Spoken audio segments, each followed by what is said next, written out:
Good morning. It's Monday, November 5th. In our video today, I want to follow up in our story on Friday about labor issues in Thailand. Both the Thai shrimp industry and the U.S. importing shrimp industry are very strongly pushing the Thai government to take action to prevent any damage to Thailand's international reputation in terms of labor abuse in the shrimp industry. What's happened is that Thailand has laws on the books that would prevent abuse of migrant workers and would prevent the use of child labor. But these laws are not being sufficiently enforced.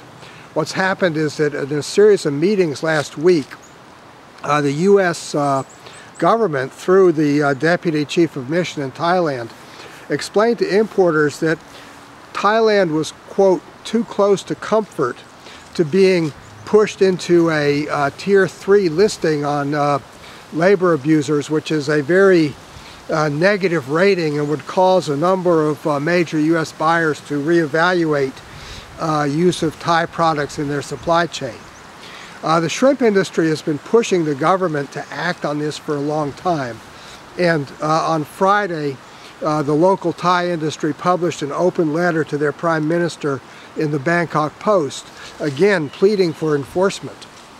I think what's important to remember here is the seafood industry is united in both condemning and pushing for an immediate end to any type of abusive labor practices.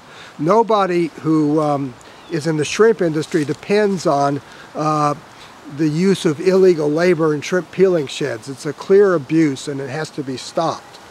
What cannot happen is we cannot allow the seafood industry to be tagged with the criticisms of child labor in Thailand, because the industry is in the forefront of trying to eradicate the problem.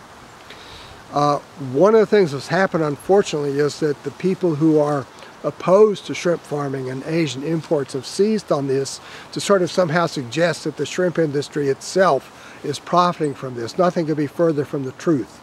The U.S. importers are in the forefront of eradicating it, first by requiring that their suppliers do not use the Thai peeling sheds, and secondly, looking towards getting some kind of temporary third-party audit of peeling sheds to make sure that these abuses are stamped out. In any event, this is a very proactive response by the industry, and hopefully it's enough to help nudge the Thai government to a point where the U.S. government won't feel compelled to make any change in their status. In Lexington, Mass., this is John Sackton.